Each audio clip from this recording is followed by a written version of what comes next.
السلام عليكم ورحمة الله وبركاته.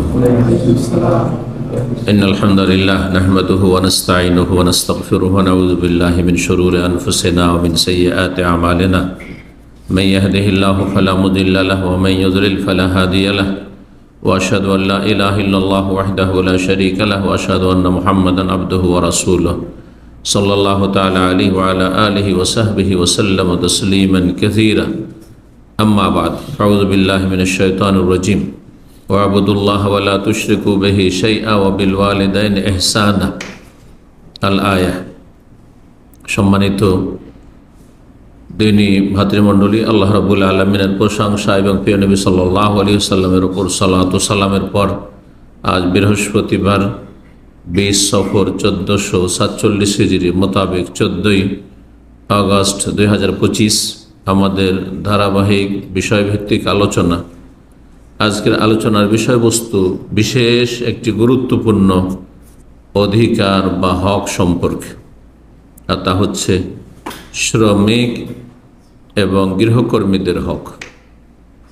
কোরআনে কারিমে সূরা নিসার আয়াত নম্বর 36-এ যেখানে 10টি হক বর্ণনা করা হয়েছে, সেখানে যে সর্বশেষ যে হকটি বর্ণনা করা হয়েছে ওমা মালাকাত আইমানুকুম, এবং তা তোমাদের অধীনস্থ যারা, তাদের সাথে তোমরা কি করবে? সদাচরণ করবে। ওয়াবিল ওয়ালিদাইনি ইহসানা, পিতামাতার সাথে সদাচরণ করবে 2 নম্বর। তারপরেই এক এক করে বর্ণনা করে সর্বশেষ আল্লাহ বলছেন ওমা মালাকাত আইমানুকুম। যদিও মালাকাত আইমানুকুমের কোরআনে কারিমের যে বিশেষ তাফসীর, সেটি হচ্ছে দাস দাসী যাদের কেনা বেচা হইত, যখন দাস দাসীর জামানা ছিল। কিন্তু বর্তমানে দাস দাসীর জামানা নেই, তবে শ্রমিকের জামানা আছে। কেউ শ্রম দেয় আর কেউ শ্রম গ্রহণ করে অন্যদের থেকে পয়সার বা পারিশ্রমিকের বিনিময়ে। কেউ পরিশ্রম দেয় আর কেউ তা নেই।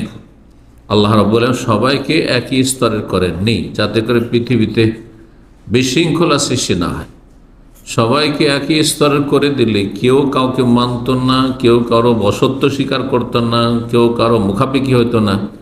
লা ফাসাদাতিল আরদ, আল্লাহ পৃথিবীতে ফাসাদ, বিশৃঙ্খলা, অশান্তি সৃষ্টি হইত, চলতো না, অচল হয়ে যেত। দুনিয়ার গাড়ি অচল হয়ে যেত। আল্লাহ বলেছে ওয়ালাউলা দাফউল্লাহিন নাসা বা'দাহুম বিবা'দ লাফাসাদাতিল আরদ। আল্লাহ যদি এক শ্রেণীর লোককে দিয়ে আর এক শ্রেণীর লোককে প্রতিহত না করতেন, মানে একজনকে ওপরে আরেকজনকে নিচে, এইভাবে যদি না করতেন তো কেউ কাউকে মানত না। আর যখন কেউ কাউকে মানত না, তখন সেখানে আনুগত্য বলে কিছু থাকতো না। সুতরাং মানুষের মধ্যে কিছু বদ স্বভাব রয়েছে, তা হচ্ছে সীমা লঙ্ঘন করা। তখন সবাই সীমা লঙ্ঘন করত, কারণ চাইতে আমি কিসের কম। তো এতে হয়তো কি লাফাসাদাতিল আরদ, আল্লাহ বলছে পৃথিবীতে ফাসাদ সৃষ্টি হয়ে যেত, ফাসাদ সৃষ্টি হয়ে যেত। এই জন্য আল্লাহ ছোট বড়, আমির গরিব, সুস্থ অসুস্থ, ভালো মন্দ, হ্যাঁ ওপরে নিচে, বহু শ্রেণীতে আল্লাহ মানুষকে বিভক্ত করেছেন, যাতে পৃথিবীতে শান্তি প্রতিষ্ঠা হয়। তারপরে দেখেন অশান্তি, তারপর প্রতিদিন খুন আর জুলম অত্যাচার, সীমা লঙ্ঘন, আর মানুষের হক নষ্ট করা, অবিচার করা, বেঈমানি আত্মসাৎ করা, আর কত রকমের দুর্নীতি, আর কত রকমের যে জুলম অত্যাচার চলছে। আল্লাহ সেসব অনিষ্ট থেকে হেফাজত করুন। না আমাদের দ্বারা জুলম হয়, না আমরা কারো কোনো জালেমের জুলমের শিকার হই। জি, আল্লাহ হেফাজত করুন। তো আজকাল শ্রমিকের যুগ, আর বিশেষ করে গৃহকর্মী যারা সবসময় ঘরে থাকে, তাদের আরও অতিরিক্ত বেশি কিছু হক রয়েছে। যারা 8 ঘন্টা 10 ঘন্টা 12 ঘন্টা শ্রম দিয়ে চলে যাচ্ছে, বাইরে থেকে চলে যাচ্ছে, হ্যাঁ, তাদের ক্ষেত্রে অনেকগুলি হক তাদের নেই, যে হকগুলি গৃহকর্মীদের আছে। যারা সবসময় বাড়িতে আপনার সংসারে কাজ করে, ছেলে হোক অথবা মেয়ে হোক, কাজের ছেলে হোক অথবা কাজের মেয়ে হোক, যে কোনো আকারে হোক না কেন, যে কোনোই কাজে আপনি লাগান না কেন, তাদের হক রয়েছে।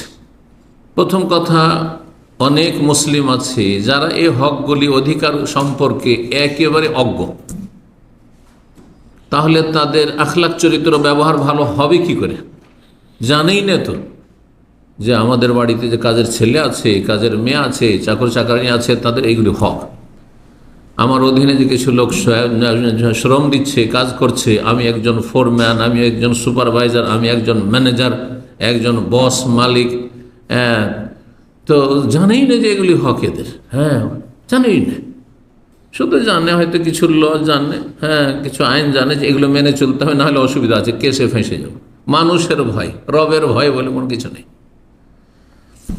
যার ফলে অশান্তি আর অশান্তি, অবিচার।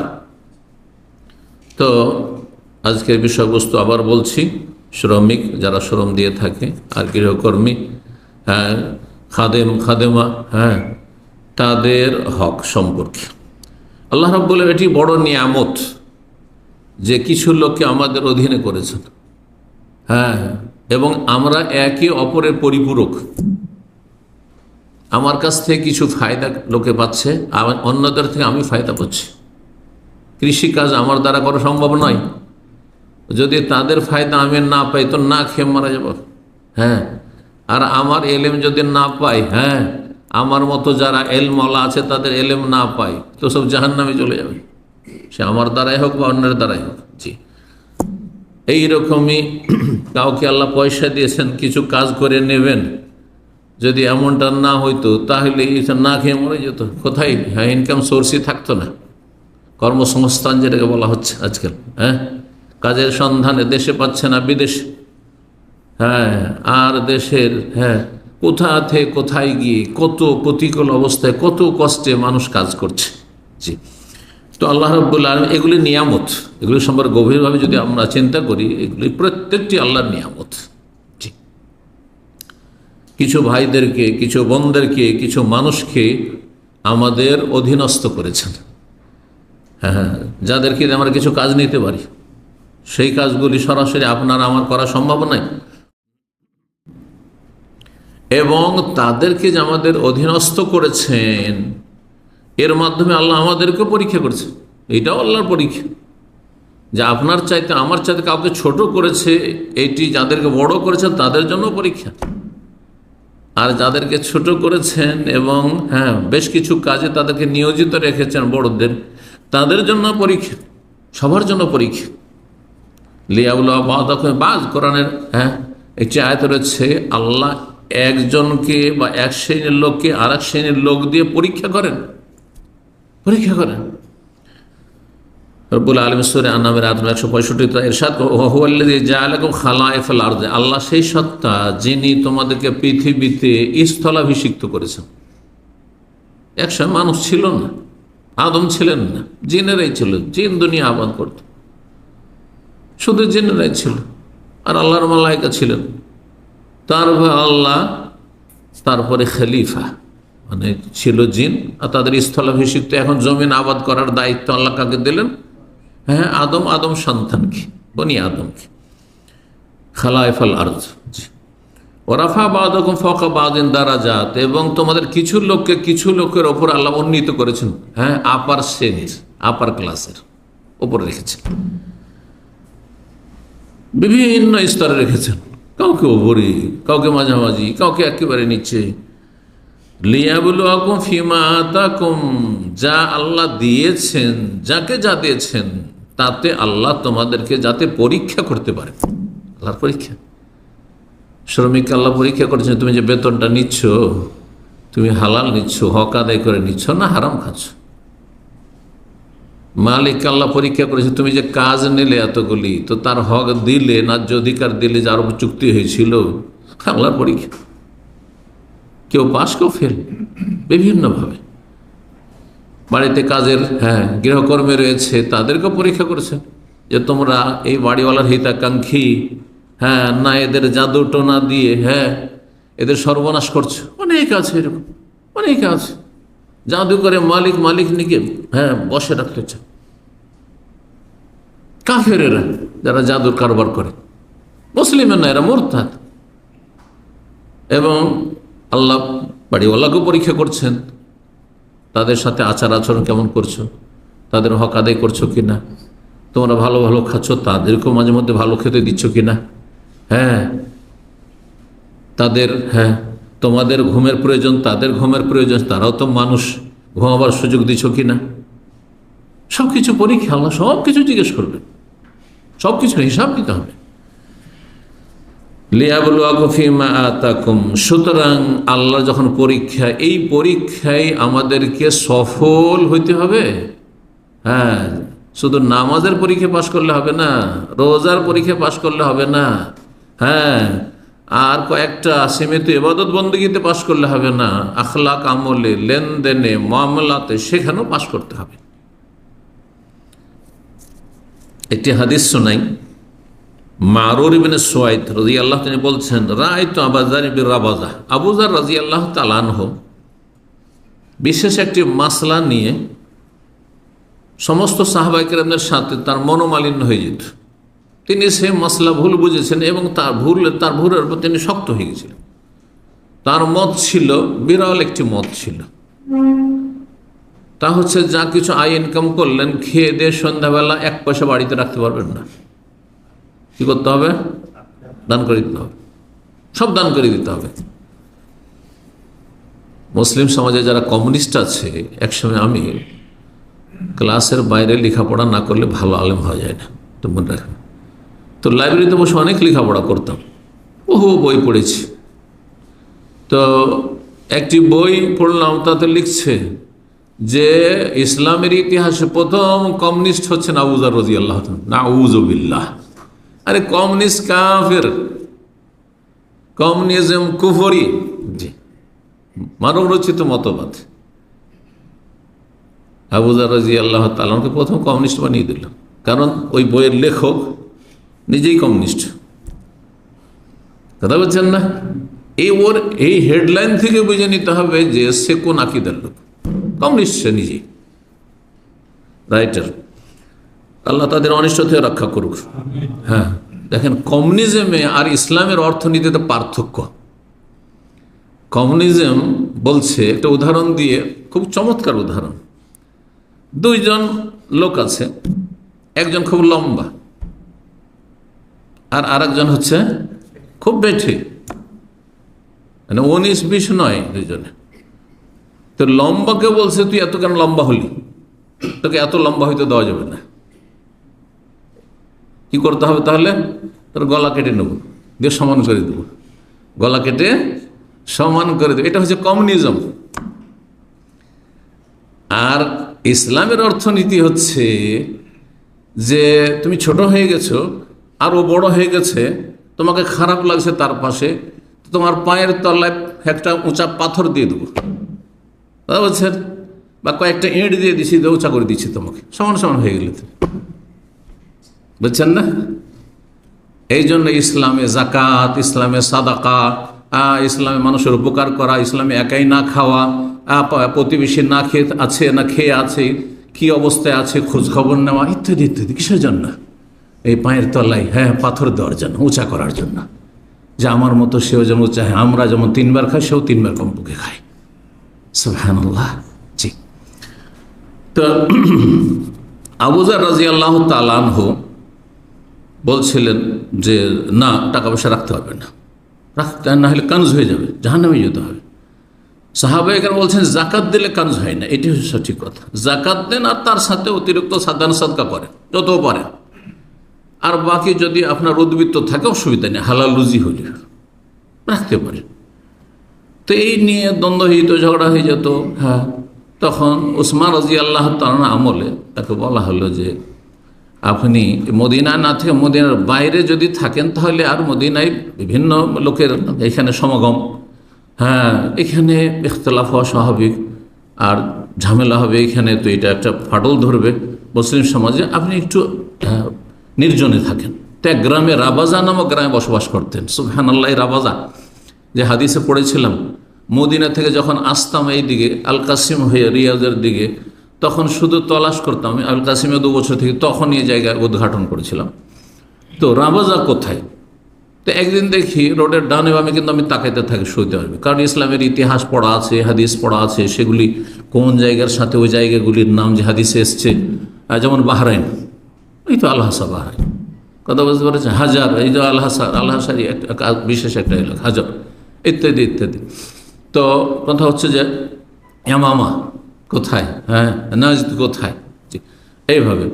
তো হঠাৎ করে দেখি ডানে আমি শুধু তাকাইতে থাকি, মদিনা থেকে যখন আসছি, হঠাৎ দেখি যে একটা আপনার বোর্ড দেওয়া আছে, সাইনবোর্ড, সেখানে লেখা আছে রাবাজা, আর একটা তীর দেওয়া আছে মরুভূমির দিকে, মরুভূমির দিকে, কোনো রোড রাস্তা নেই, এমনি, তবে গাড়ি চলছে এইভাবে আর কি, যেমন চলে মরুভূমিতে। এই রাবাজা মদিনা থেকে বেশ কিছু দূর আসার পরে আল কাসিমের রাস্তায়, এই রাবাজা নামক স্থানে তিনি ছিলেন। দেখছেন আবু যারকে মারুফ বিন সুয়াইদ দিয়ে যে তিনি একটি মোটা চাদর পরিধান করে আছেন, আর তার একজন কৃতদাস আছে, গোলাম, হ্যাঁ, চাকর বাড়ির, সে ওই একই রকমের চাদর পরে আছে। দেখো অবাক, এটা তো অন্য চাদরও দেখা যায় না, হ্যাঁ, যে আমার গায়ে যেই চাদর, আমার বাড়ির সেই চাকর যে, হ্যাঁ, শ্রমিক, তার গায়ে সেই চাদর। তো কাল ফাকাল কম, লোকেরা জিজ্ঞেস করতে লাগে, ইয়া বাজার লাউ কুনতা আখাযতাল্লাযী আলা গুলামিকা ফাজালতাহু মা হাযা ফাকানাত হুল্লা, আপনি একটা নিয়ে আছেন অভাবের, হ্যাঁ, জীবন, আর আরেকটা আপনার গোলাম, এ না করে এই গোলামকে একটা ছোটোখাটো সাধারণ কাপড় দিয়ে দিলেও হয়, আর আপনি যদি তার এই এত ভালো চাদরটা, একটা মোটা চাদর, সে চাদরটা যদি আপনি রাখতেন তো একটা লুঙ্গির কাজ করতো আর একটা চাদরের কাজ করতো।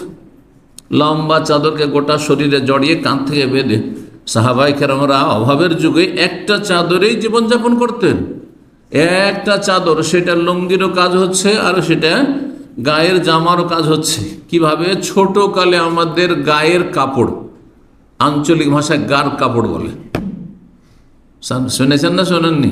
আজকে এক মুরব্বী, হ্যাঁ, আমাকে ফোন দিয়ে বলছেন যে আপনি কি জানেন যে গার কাপড় কাকে বলে? আমি ভালো করেই জানি, আমি পুরাতন যুগও পেয়েছি আর নতুন যুগও পেয়েছি, রিয়াজ থেকে ফোন করছে। তো গার কাপড়, গায়ের যুক্ত কাপড়, হ্যাঁ, তো গার কাপড় হয়ে গেল।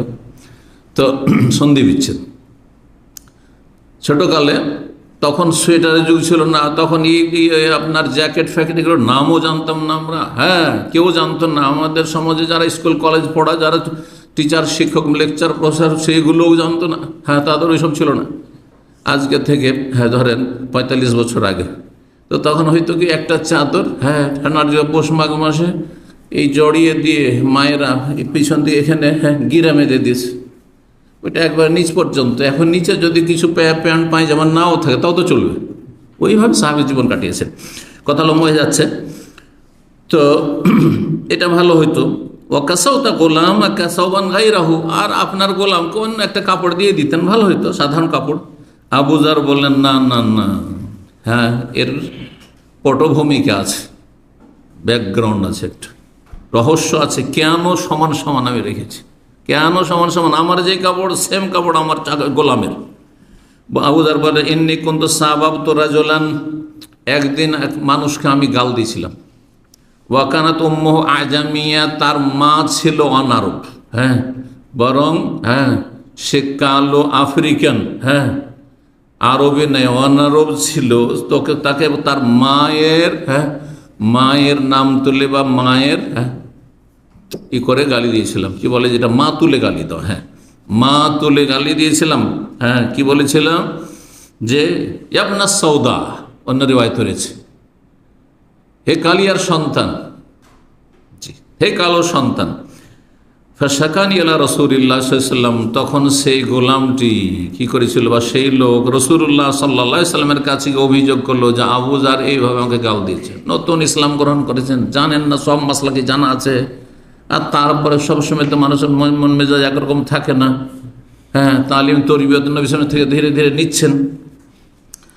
বলছেন যে অভিযোগ চলে আসলো নবী সাল্লাল্লাহু আলাইহি ওয়াসাল্লাম কাছে। তখন নবী সাল্লাল্লাহু আলাইহি ওয়াসাল্লাম বলে, ইয়া আবু যার, আবু যার, ইন্নাকা ইমরিউন ফিকা জাহিলিয়া, তুমি এমন মানুষ যে তোমার মধ্যে এখনো জাহিলিয়াত হয়ে গেছে, এখনো তোমার মধ্যে ওই কাফেরদের বদচরিত্র জাহিলিয়াত হয়ে গেছে, হ্যাঁ, যে তুমি এভাবে মা তুলে গাল দিলে।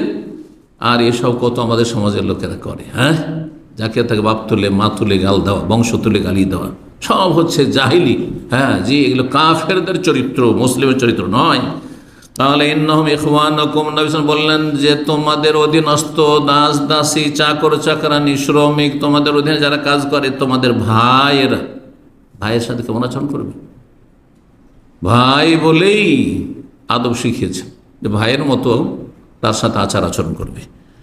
ফাদ্দালাকুমুল্লাহু আলাইহিম, আল্লাহ তোমাদেরকে তাদের ওপর ফজিলত শ্রেষ্ঠ দিয়ে দিয়েছে, একটু বড় করেছেন, এইটুকু আর কি। অন্য রিওয়ায়াতে রয়েছে সহিহ বুখারীতে, জাআলাহুমুল্লাহু তাহতা আইদিকুম, তাদেরকে আল্লাহ তোমাদের অধীনে করেছেন, তারা গরিব সেই জন্য তোমার বাড়িতে কাজ করতে এসছে। হ্যাঁ, ফামান কানা আখুহু তাহতা ইয়াদিহি, কারো আন্ডারে অধীনে যদি তার কোনো ভাই থাকে, আবার বলছে তার ভাই যদি কাজ করে, আপনার ভাই, আপনার চাকর চাকরানি, বোন, তারা আপনার মা বোনদের মতো, ফালিয়ুতহিম মা ইয়াকুলু, যা খাবে তা যেন খাওয়ায়, ওয়ালিউলবিসু মিম্মা ইয়ালবাস, যা পরিধান করে তাই যেন পরায়। সেই জন্য ওই দিনের কথা শুনে যা খাই ভাগ করে খাই, আর যেই রকমের কাপড় পরেছি আমার কাছে মাত্র দুটো ছিল, সেজন্য তাকে একটা দিয়ে দিচ্ছে। আল্লাহু আকবার। ওয়ালা তুকাল্লিফুহুম মা ইয়াগলিবুহুম, তাদের ওপর এত কাজের চাপ দিও না যাতে অপারগ হয়ে যায়, কষ্ট হয়। ফাইন কাল্লাফতুম, কখনো কখনো সংসারের কাজ যদি বেশি হয়, অনেক সময় সিজনাল কাজ থাকে, মৌসুমি কাজ থাকে, বেশি কাজ বেশি হয়ে যায় ঘরে অনেক সময় বিভিন্নভাবে, তো কি করতে হবে তাহলে? কাজ বেশি হইলে একা ছেড়ে দিও না। ফাইন কাল্লাফতুম, তাদেরকে যদি বেশি কাজের দায়িত্ব কখনো দিতে হয়, ফাআইনুহুম, তাদের সাথে সহযোগিতা করো, একসাথে লেগে যাও কাজ করো। মালিকও যদি চাকরের সাথে কাজ করে, মালিকও যদি গৃহকর্মীর সাথে কাজ করে, মালিক যদি আপনার গৃহকর্মীর সাথে কাজ করে, তাহলে কত খুশি হবে, কত খুশি হবে, অন্তর থেকে ভালোবাসবে তাদেরকে। আল্লাহ যেন বুঝার আমল করার তৌফিক। সহিহ বুখারীর 29 নম্বর হাদিস, প্রথম দিকে হাদিসটি রয়েছে কিতাবুল ঈমানে। এখন কথা না বাড়ি আমি 10টি হক বয়ান করব, কথা লম্বা হয়ে যাচ্ছে। 10টি হক বয়ান করব, অধিকার বয়ান করব, কার? শ্রমিক এবং গৃহকর্মীদের। 1 নম্বর হচ্ছে নম্র আচরণ করা, বকাবকি না করা, ধমক না দেওয়া, জি, ভীতি প্রদর্শন না করা, যাতে মালিককে দেখলেই ভয় পায়, মালিককে দেখলে ভয় পায়। হ্যাঁ, আর বসকে দেখলে, ফোরম্যান সুপারভাইজারকে দেখলে ভিতর কাঁপে, হ্যাঁ, ভাগ চলেছে যেন হিংস্র পশু, এমন যেন না। নম্র আচরণ করবে। জি, এই মর্মে বেশ কিছু হাদিস রয়েছে, যেহেতু সময়ের স্বল্পতা সবগুলি শোনাইতে পারবো না। মুসনাদ আহমদের রয়েছে এবং সহিহ মুসলিম রয়েছে। সহিহ মুসলিমের হাদিসটি শোনাই। আনাস রাদিয়াল্লাহু তাআলা আনহু বর্ণনা করছেন, বলছেন, কানা রাসূল মিন আহসানিন নাস খুলুকা, রাসূলুল্লাহ সাল্লাল্লাহু আলাইহি ওয়াসাল্লাম সবচেয়ে ভালো চরিত্রের মানুষ ছিলেন, সবচেয়ে ভালো চরিত্র, এতে কোনো সন্দেহ নেই।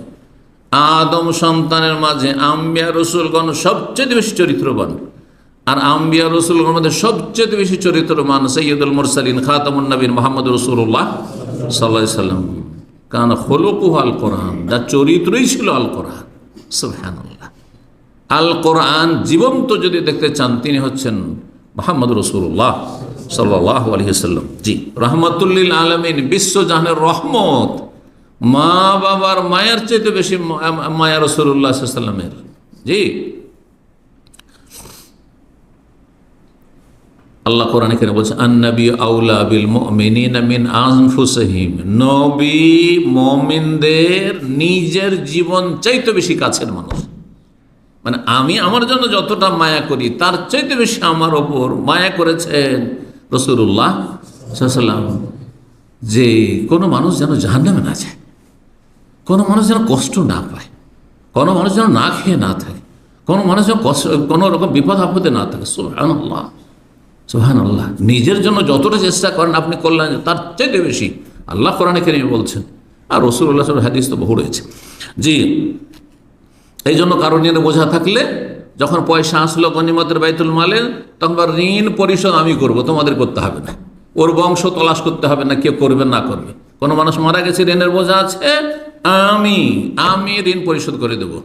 আর যদি তো ওই জমি জায়গা ছেড়ে যায়, টাকা পয়সা রেখে গেছে, 1 পয়সা নেব না, ফলে ওরা সাথেই ওর ছেলে মেয়েরা নিক।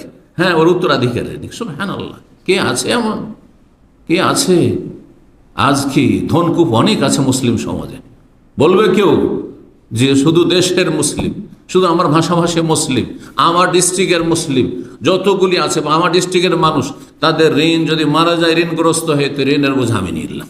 আছে কেউ? সুবহানাল্লাহ। তো বলছেন আরসালিন আমালি হাজাতিন, একদিন কাজের জন্য আমাকে পাঠিয়েছেন কোনো কাজে, যে কাজটা করে আসো। ফাকুলতু, আমি বললাম ওয়াল্লাহি লা আযহাবু, আমি বললাম যেন যাব না, পরীক্ষা করার জন্য। ভাই এমনি তো, হ্যাঁ, খেলার ছলে যাব না আমি। ওয়াফি নাফসি আযহাব, কিন্তু আমার মনে আছে যে নবী সাল্লাল্লাহু আলাইহি ওয়াসাল্লাম বলেছে যাব। ছোট ছেলে তার মা উম্মে সালাম দিয়েছেন খেদমতের জন্য, যে তো মনে মনে আছে যাব। কেন? লেমা আমার নবী সাল্লাল্লাহু আলাইহি ওয়াসাল্লাম যেহেতু নির্দেশ দিয়েছেন যাব। ফাখারাজতু, গেলাম। যে যাব না বললাম তো কিচ্ছু বললেন না, ও তো গেল। তারপরে গেলাম, মনে তো আছে যাব, কিন্তু গিয়ে দেখি যে হাত আমুর আলা সিবিয়ান ওয়াহুম ইয়ালাবুনা ফিসসুক, কিছু কচি কাঁচা বাচ্চারা বাজারে খেলাধুলা করছে। আর খেলা যদি কোথাও চলতো, আমরা ছোটকালে বাল্য জীবনে অনেকেই কিন্তু মাদ্রাসা স্কুলে মিস করেছি।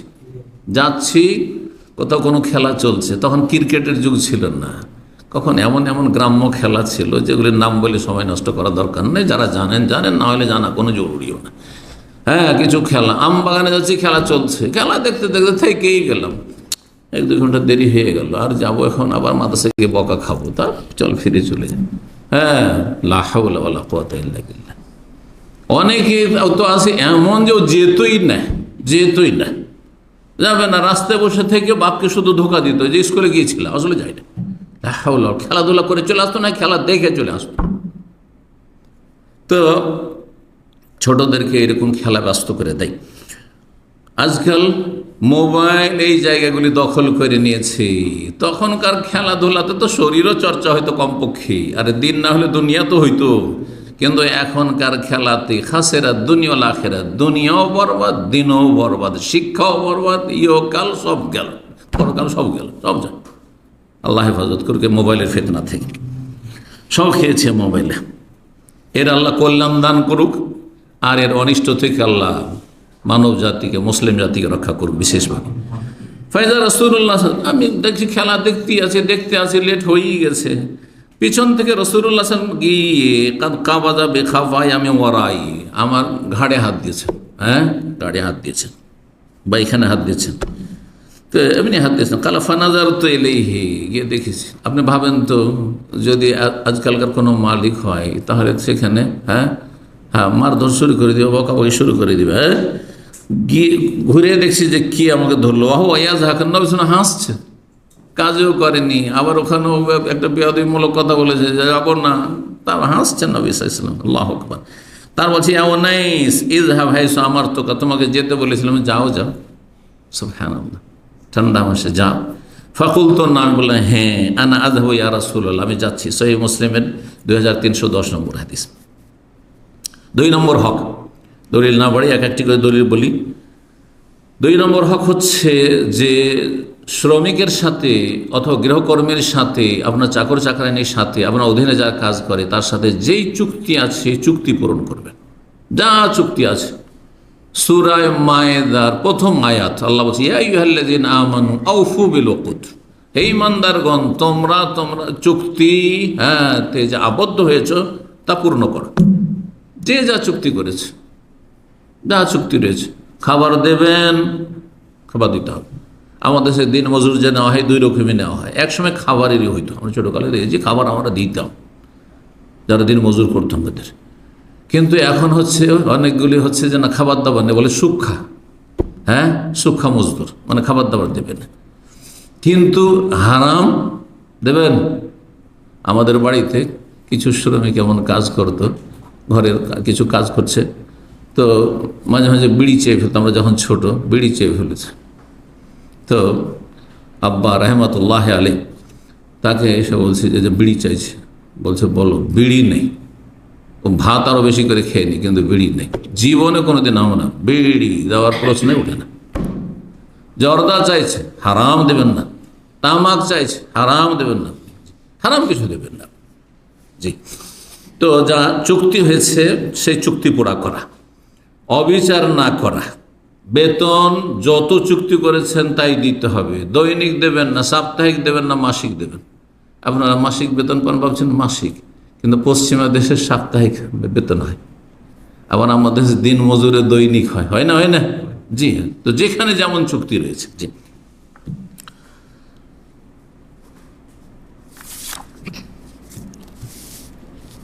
নবী সাল্লাল্লাহু আলাইহি ওয়াসাল্লাম হাদিস সুনান ইবনে মাজাহ রয়েছে, আল্লামা আলবানী হাদিসটিকে সহিহ বলেছেন। বলছেন রাসূলুল্লাহ আতুল আজিরা আজরাহু, মজদুরকে, শ্রমিককে তার পারিশ্রমিক দিয়ে দাও, কাবলা ইয়াজিফ আরাকাহু, তার ঘাম শুকাবার আগে। ঘাম শুকাবার আগে মানে দৈনিক আপনার চুক্তি হয়েছে, ঘাম শুকাবার অর্থ হচ্ছে দৈনিক চুক্তি হয়েছে, কাজ শেষ হয়েছে, সাথে সাথে টাকা নিয়ে দাঁড়িয়ে দাও, টাকা দাও, বিদায় করো। এই নয় যে কালকে নিয়ে নিস। আরে দিন মজুর আমরা দেখেছি আমাদের গ্রামের, আমার ছোটকালে মনে পড়ছে, যারা এইরকম দৈনিক শ্রমিক ছিল, সারা দিন কিছু খায়নি তাদের ছেলে মেয়েরা, খবর জানতে পারতাম, কেউ কিছু দিলে খেয়েছে, না হয় খায়নি।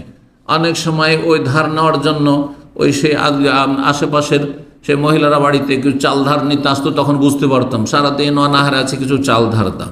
ওই হাটে গিয়ে ওই শ্রমিক সারাদিন শ্রম করে পাইট খেটে, আর তারপরে ওই টাকাটা নিয়ে হাটে গেছে, চাউল কিনেছে, ডাল কিনেছে, তারপরে এসে রান্না হয়েছে, রাত কখন 8টা 9টা 10টা খেতে পেয়েছে। আল্লাহু আকবার। জি। কখনো পন্তা ভাত থেকেছে, 2টো পন্তা ভাত খেয়ে গেছে, এরকম দেখতাম যে পন্তা ভাত সকালে খেয়েছে, সারাদিন আর কোনো রকমের কোনো পাকশাক বাড়িতে নেই, কিছু নেই বাড়িতে। জি, অনাহারে আছে। আলহামদুলিল্লাহ এখন এইরকম অবস্থা নেই, অনেক আল্লাহ সচ্ছলতা দিয়েছে, এটিও আল্লাহর পরীক্ষা। তো দৈনিক যারা শ্রম দেয় ওদেরকে কথা বলতে মানে কালকে, ওই রকমই আপনি মাসিক বেতনে কাউকে রেখেছেন, তো মাস শেষ হওয়ার পরেও বেতন দিচ্ছেন, এটা জায়েজ নাই, কারণ মাস শেষ হয়েছে, ওর প্রয়োজন, ওই হিসাবে সে হিসাব করে রেখেছে যে এইভাবে আমাকে সংসার চালাইতে হবে। জি। এই ছিল নবী সাল্লাল্লাহু আলাইহি ওয়াসাল্লামের হাদিস।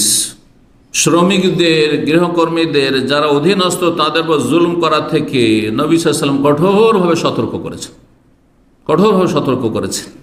হাদিসে কুদসিতে রয়েছে, মহান আল্লাহ বলেন, নবী সাল্লাল্লাহু আলাইহি ওয়াসাল্লাম বলছেন যে আল্লাহ ইরশাদ করেছেন, সালাসাতুন আনা খাসমুহুম ইয়াউমাল কিয়ামাহ। জি। নবী সাল্লাল্লাহু আলাইহি ওয়াসাল্লাম বলছেন যে 3 শ্রেণীর এমন অপরাধী রয়েছে, তাদের বিরুদ্ধে আমি বাদী হব স্বয়ং আল্লাহ রাব্বুল আলামিন। জি জি। অন্য হাদিসে রয়েছে রাসূলুল্লাহ সাল্লাল্লাহু আলাইহি ওয়াসাল্লাম বাদী হবেন। তার এক ধরনের লোক হচ্ছে রাজুল ইস্তাজার আজিরান, যে মজদুর রাখলো, কর্মচারী রাখলো, শ্রম নিল শ্রমিকের কাছে, গৃহকর্মীর কাছে কাজ নিল, যে কোনো কাজ নেন সে, বা পার্ট টাইমে নিল, যে কোনো রকম হোক না কেন, যতক্ষণ চুক্তি হয়েছে কাজ নিল, ফাস্তাফামিন, অনেকে কাজে যেন নিয়ে যায়, কাজটা করে নিল আর টাকা দিল না, অথবা টাকা দিল, যা চুক্তি হয়েছে পুরোটা দিল না। তো ফাস্তাফামিন, কাজ তো পূর্ণ নিয়ে নিল, ওয়ালাম ইউতি আজরাহ, কিন্তু তার পারিশ্রমিক পুরোটাই দিল না অথবা আংশিক দিল না। সহিহ বুখারীর হাদিস, সহিহ বুখারীর হাদিস। জি। 3 নম্বর হক হচ্ছে গৃহকর্মীদেরকে বা অধীনস্থ চাকর যারা, তাদেরকে মারধর না করা, লাঞ্ছিত অপদস্থ না করা। আমাদের দেশে ছোটোখাটো দোকানগুলিতে বা যে কোনো দোকানে, রেস্টুরেন্টে, হোটেলে, অথবা আপনার এই চায়ের দোকানগুলিতে যে শ্রম দেয়, অনেক নাবালক ছেলেদেরকেও দেখা যায় যে শ্রম দিচ্ছে। কি যে জুলম অত্যাচার করে অধিকাংশ জালেম দোকানদাররা, বিভিন্ন দিক থেকে জুলম অত্যাচার করে, মারধর করা, লাঞ্ছিত অপদস্থ করা, এবং তাদের কোনো বাকশক্তি নেই, হ্যাঁ, কোনো কথা বলার কোনো সাহস নেই, ক্ষমতা নেই। এগুলি সব ইসলাম বিরোধী। জি। না তাদেরকে লাঞ্ছিত করা যাবে, না তাদের মারধর করা যাবে, না গালমন্দ করা যাবে, আর না কোনো রকমভাবে তাদেরকে লাঞ্ছিত অবদস্থ ছোট করা যাবে। জি। রাসূলুল্লাহ সাল্লাল্লাহু আলাইহি ওয়াসাল্লাম কঠোরভাবে নিষেধ করেছেন। এবার বিভিন্ন হাদিস রয়েছে, এখানে 1-2টি হাদিস শুনে মা আয়েশা রাদিয়াল্লাহু তাআলা আনহা বলছেন, মা দারাবা রাসূলুল্লাহ সাল্লাল্লাহু আলাইহি ওয়াসাল্লাম শাইআন কাত্তু বিয়াদিহি, নবী সাল্লাল্লাহু আলাইহি ওয়াসাল্লাম নিজ হাতে কোনো কিছুকে মারেননি, কোনো কাউকে না, কোনো কিছুকে মারেননি। আরে কোনো মুরগি হাঁসকেও মারেননি, আর কোনো ছাগলকেও মারেননি, হ্যাঁ, কোনো উটকেও মারেননি, কোনো বিড়ালকেও কুকুরকেও মারেননি, কোনো কিছুকে মারেননি। আল্লাহু আকবার। মা আয়েশা রাদিয়াল্লাহু তাআলা বলছেন, ওয়ালা ইমরাতান, না স্ত্রীকে জীবনেও মারেননি। যারা স্ত্রীকে মারে এই জন্য ভালো মানুষ নয় সমাজের। ওয়ালা খাদেমান, কোন দাস দাসীকে মারেননি। ইল্লা ইউজাহিদু ফি সাবিল, তবে আল্লাহর রাস্তায় জিহাদ করতে গিয়ে সেখানে যারা ইসলামকে আল্লাহর জমিন থেকে, আল্লাহর জমিন হচ্ছে আল্লাহর, সুতরাং আল্লাহর একত্ব সেখানে প্রতিষ্ঠা হবে, এটি হচ্ছে ন্যায্য অধিকার। এটাকে যারা হইতে দিতে চায় না তাদের বিরুদ্ধে জিহাদে নবী সাল্লাল্লাহু আলাইহি ওয়াসাল্লাম, বদর, উহুদ, খন্দক, খাইবার, তাবুক, মক্কা বিজয় এইসব করেছেন। জি, তো এই ছিল হাদিস, যে হাদিসটি সহিহ মুসলিমে রয়েছে 2328 নম্বর হাদিস। এছাড়া আরেকটি হাদিস আবু মাসুদ বদরি রাদিয়াল্লাহু তাআলা আনহু, তিনি বলছেন, একদিন আমি কুনতু আযরিবু গোলামান লিবিস সৌত, আমার একজন কৃতদাস ছিল, কৃতদাস বাড়ির কেনা চাকর, বলছে তাকে একদিন আমি চাবুক দিয়ে মারছিলাম। আর সেই সময় পেছন থেকে একজনের ডাক শুনেছি, ফাসামিআতু সাওতাম মিন খালফ, পিছন থেকে যেন একজন কি আমাকে ডাকছে, কি বলে, এলাম আবু মাসুদ, আবু মাসুদ ভালো করে চিন্তা করে নাও, সাবধান। জি, এলাম আবু মাসুদ ফালাম আফহামু সাওত মিনাল গাদ, কিন্তু এত রেগেছিলাম, কিছু খারাপ আচরণ করেছে সেই দাস, তো এত আমি রাগান্বিত ছিলাম যে কে যে আমাকে ডাকছে আমি তার আওয়াজই বুঝতে পারিনি যে কে, অথচ তিনি ছিলেন সাইয়্যিদুল মুরসালিন রাহমাতুল লিল আলামিন রাসূলুল্লাহ সাল্লাল্লাহু আলাইহি ওয়াসাল্লাম। বুঝতেই পারেনি, রাগের সময় মানুষের হুঁশ থাকে না, দিশেহারা হয়ে যায়, খুব বেশি রাগ হলে। তো এত রাগান্বিত হয়েছিল এই আবু মাসুদ বদরি, বলছে ফালাম্মা দানা মিন্নি, কাছে চলে আসছেন, এসে হঠাৎ দেখি যে ফাইজা হওয়া রাসূলুল্লাহ, রাসূলুল্লাহ সাল্লাল্লাহু আলাইহি ওয়াসাল্লাম পেছন থেকে বারবার বলছেন, তিনবার করে, এলাম আবু মাসুদ, এলাম আবু মাসুদ, সাবধান আবু মাসুদ, সাবধান আবু মাসুদ, কেন মারছো তুমি? কালা ফাআলকাইতু সাওতা মিন ইয়াদি, সাথে সাথে আমি চাবুক আমার হাতে ছিল সেটাকে ফেলে দিয়েছি হাত থেকে। তারপর রাসূল বলছেন যে লাল্লাহু আকদারু আলাইকা মিনকা আলা হাযাল গোলাম, তুমি যতটা এই কৃতদাসের ওপর ক্ষমতাবান তার চাইতে বেশি ক্ষমতাবান তোমার ওপর আল্লাহ। কি বুঝলে? তুমি যতটা বাহাদুরি দেখাচ্ছ, ক্ষমতা দেখাচ্ছ এই গোলামের ওপর, মানে সে তোমার দাস আর তুমি তার মনিব, তার চাইতে অনেক অনেক অনেক বেশি শক্তিশালী ক্ষমতাবান আল্লাহ রাব্বুল আলামিন তোমার উপর। আল্লাহ তোমাকে মুহূর্তে নিশ্চিহ্ন করে দিতে পারে, ধ্বংস করে দিতে পারে, তোমার দুনিয়া আখিরাত সব ধ্বংস করে দিতে পারে। মারাত্মক কথা। এ কথা শুনে এত ভয়ে সে কেঁপেছে যে সে বলছে যে হুয়া হুরুন লিওয়াজহিল্লাহ ইয়া রাসূলুল্লাহ, আল্লাহ সন্তুষ্টির জন্য ওকে আমি স্বাধীন করে দিলাম, মুক্ত করে দিলাম, আর আমার আজকে থেকে ও চাকরি থাকলো না, দাস থাকলো না, স্বাধীন করে দিলাম। আল্লাহু আকবার। যেখানে হাজার হাজার দিরহাম দিনার দিয়ে কেনা বেচা হইতো, সাথে সাথে আল্লাহর আযাব থেকে বাঁচার জন্য হুরুন লিওয়াজহিল্লাহ, আল্লাহর জন্য আমি স্বাধীন করে দিলাম।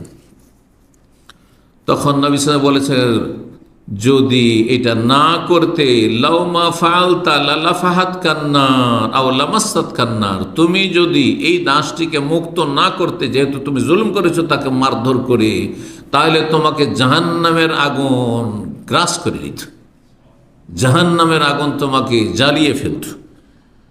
ওয়াদা করলেন। আবু মাসুদ বলছেন, ইয়া রাসূলুল্লাহ আদরু মামলুকান বাদাহু আবাদা, এরপরে জীবনে আমি কোনো দাস দাসীকে মারব না। সহিহ মুসলিমে 3135 নম্বর হাদিস।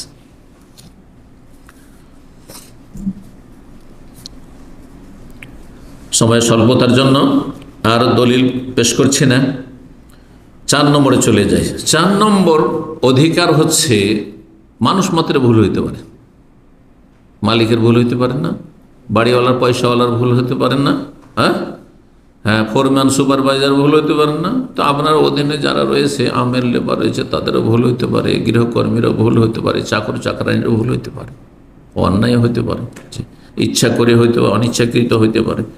সুতরাং ক্ষমার দৃষ্টিতে দেখতে হবে, ক্ষমা করতে হবে, উপেক্ষা করতে হবে, ইগনোর করতে হবে, ভুল দেখেও না দেখার ভান করতে হবে। সব ভুল ধরতে হয় না।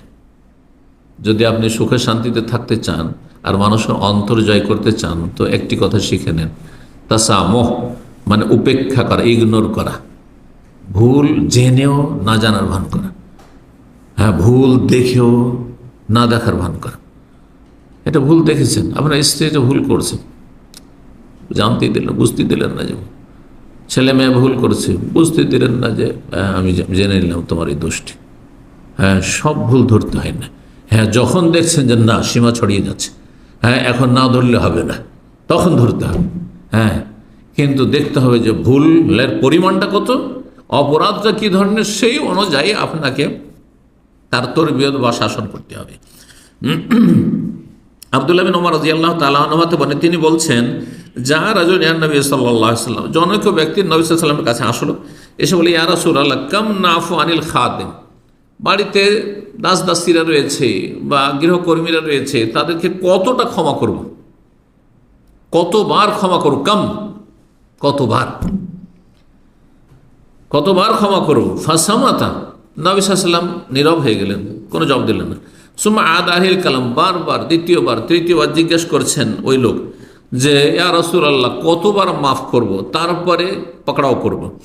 ফালাম্মা কানা ফিস সালিসা, তৃতীয়বার যখন হইল জিজ্ঞাসা, তখন নবী বলেন, ইফু আনহু ফি কুল্লি ইয়াউমিন 70 মাররা, প্রতিদিন 70 বার করে ক্ষমা করো, প্রতিদিন 70 বার করে, 7 বার নয়, 70 বার করে মাফ করো। আবু দাউদের 5166 নম্বর হাদিস, হাদিস সহিহ। আমি এই হাদিসটি প্রথম পড়ে ভাবছিলাম, কারণ সব কথা তো সবসময় মনে থাকে না, কিন্তু বক্তব্যের জন্য যখন প্রস্তুতি নিই তখন সহিহ জয়ীফটা আরও একটু কনফার্ম হয়ে আসে। 70 বার করে দিনে মাফ করতে হবে। হ্যাঁ, নিজের অধীনস্থদেরকে, নিজের শ্রমিকদেরকে, আর নিজের গৃহকর্মীদেরকে। এইটা দেখে একটু সন্দেহ হচ্ছে যে জয়ীফ হইতে পারে নাকি, দেখি হাদিস সহিহ। আল্লামা আলবানী রাহিমাহুল্লাহ হাদিসটাকে সহিহ বলেছে, সহিহ হাদিস। 70 বার করে, চিন্তা করুন তো। আমরা খুব উদারতা থাকলে তোকে একবার মাফ করলাম, 2 বার করলাম, 3 বার করলাম, বারবার, হ্যাঁ এর বেশি নয়, তাই না? 2 বার না হয় 3 বার, ঠিক না? না না না, দিনে 70 বার করে হলেও মাফ করো ভুল করলে। মুসনাদে বাজারে আর একটা হাদিস রয়েছে নমর থেকে, দাস দাসী সম্পর্কে রাসূল বলেন, ইন আহসানু ফাকবালু, যদি ভালো করে সংসারের তাহলে সাদরে গ্রহণ করো, ভালো করেছে তাহলে মূল্যায়ন করো। সাদরে গ্রহণ করা মানে কি? মূল্যায়ন করেন কাজে। ওয়াইন আসাও, আর যদি ভুল করে, অন্যায় করে, ফাফু, তাহলে ক্ষমা করে দাও, মাফ করো। ওয়াইন গালাবুকুম, আর যদি দেখো যে একবারে সীমা লঙ্ঘন করেছে, মানে সীমাহীন অন্যায় করছে, একে রাখাই যাবে না, তাহলে কি তো দাসলে বিক্রি করে দাও। আর যদি শ্রমিক হয় তাহলে ওকে বিদায় করে দাও। হ্যাঁ, শ্রমিক গৃহকর্মী না, তোমাকে রাখা যাবে না, রাখার মতো নাই, চলবে না, অচল, বিদায় করে দিই, কিন্তু ভালো আচরণের সাথে। 5 নম্বর অধিকার শ্রমিক গৃহকর্মী, তা হচ্ছে তাদের সাথে মাঝে মাঝে বসবেন, হ্যাঁ একটু ফ্রি হয়ে কথা বলবেন। জি, এই জন্য বিভিন্ন প্রতিষ্ঠানগুলিতে যারা ভালো অ্যাডমিনিস্ট্রেশনে থাকে তাদের একটা নীতিমালা, যে মাঝে মাঝে কর্মস্থল থেকে বাইরে গিয়ে একটু ফ্রি হয়ে, হয়তো কোনো ইস্তেরাহাতে, কমিটি হলে, অথবা কোনো জায়গায় আপনার কোনো একটা হোটেলে বিনোদন, খাওয়া দাওয়া, হ্যাঁ একটু সবাই ফ্রি হয়ে, ওপর থেকে নিচে পর্যন্ত সবাই একটু ফ্রি হয়ে, যে যার সাথে ফ্রি হয়ে কথা বলছে, এইখানে কোনো, আর বলা হয় আমাদের ডাইরেক্টর, আমরা মাঝে মাঝে ওই ইস্তেরাহাতে কমিটিতে পুরো স্টাফ একবারে ক্লিনার থেকে শুরু করে ওপর পর্যন্ত, ওখানে আমাদের ডাইরেক্টর হাফেজাহুল্লাহ তাআলা আলেম মানুষ, বড় শিক্ষিত মানুষ, ইউনিভার্সিটির এখন 1 নম্বরে প্রায় পৌঁছে গেছেন উনি, মানে ভিসি মানে এখন তিনি অস্থায়ী, তিনি ভারপ্রাপ্ত ভিসি ছিলেন। গত 2 দিন আগে কথা হলো, বলে আমি ভিসি, যেহেতু 2 মাস ছুটিতে আছেন, আমি ভিসির কাজ করছি, চ্যান্সেলরের কাজ করছি, মদিরুল জামিয়ার কাজ করছি, আর ওকিরুল জামিয়া পোস্টে, 2য় পোস্টে ইউনিভার্সিটি, হাম্মাম ইউনিভার্সিটি। তো তিনি বলতেন এখানে কোনো অফিসিয়াল কোনো আলোচনা যেন না হয়, মানে অফিসের ডিউটি, হ্যাঁ কে কী কাজ করছে, কে ভালো করছে, ওই সব কাজ, এই কোনো আলোচনা নেই এইখানে।